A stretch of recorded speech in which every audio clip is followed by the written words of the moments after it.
নমস্কার বন্ধুরা, চলে এসেছি আজ আবার একটা নতুন ভিডিও নিয়ে। আজ আমি আপনাদের সাথে আলোচনা করব যে কোন সময়ে আপনি পাখির বাচ্চাকে হাঁড়ি থেকে বাইরে বের করবেন। তো চলুন শুরু করি আজকের ভিডিওটা।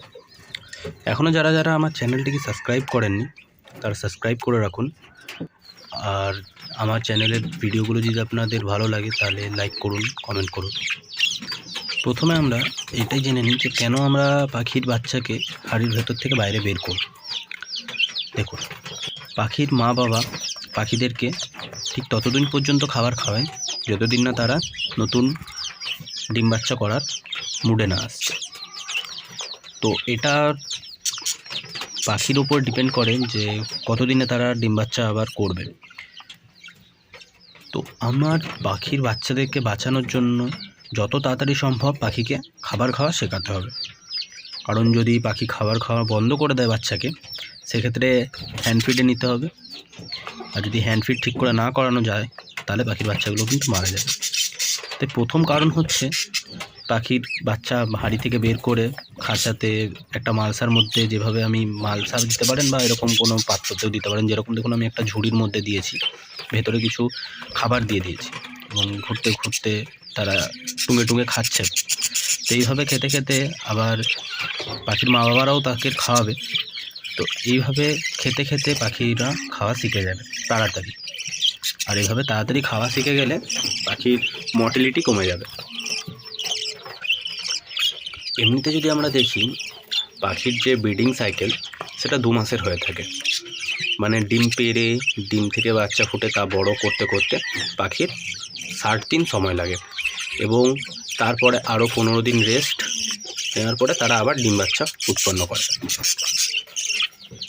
তো আমাদের পাখির যখন বয়স 30 দিন হবে তখন এরকম দেখুন, যেরকম আমার পাখিগুলোর পালক চলে এসছে, এরকম পালক এসে যাবে।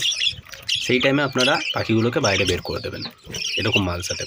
আর একসাথে তো সব পাখির বাচ্চা ফোটে না, কারণ বদ্রি পাখি একদিন পর পর ডিম দেয়। তো প্রথম বাচ্চাটা যেদিন ফোটে এবং শেষ বাচ্চাটা ফোটার মধ্যে আপনার যতগুলো ডিম দেয় তার উপরে ডিপেন্ড করে। যেমন আমার দেখুন 7টা ডিম দিয়েছিল, তো প্রায় 13 থেকে 14 দিনের গ্যাপ হয়ে গেছিলো লাস্টের বাচ্চার সাথে প্রথম বাচ্চাটা।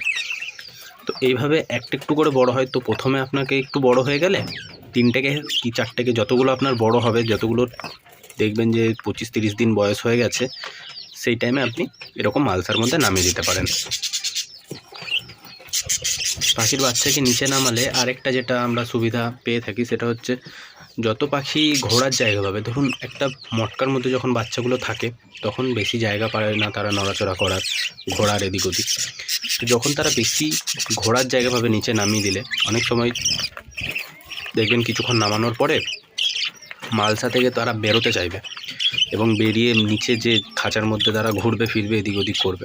এর ফলে কি হবে, তাদের পা শক্ত হবে এবং তাড়াতাড়ি হাওয়া বাতাসের রোদের সংস্পর্শে এসে যে পালক তাদের বেরোয় না, যেমন ডানার নিচে পালক বেরোয় না, এইগুলো পালকগুলো তাড়াতাড়ি বেরোবে।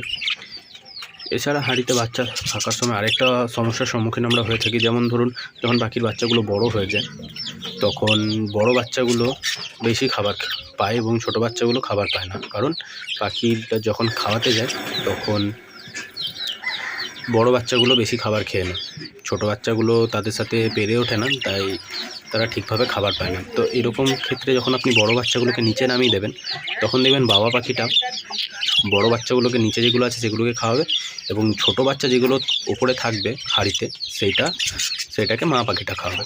যেমন ধরুন আমার কাছে যে এই পাখিটা রয়েছে, যেটা ডানা ঠিকঠাক করে পালকগুলো বেরোয়নি, আসলে এর পালক বেরিয়েছিল, তো বাকিগুলো এর পালকগুলো টেনে টেনে ছিঁড়ে দিয়েছে।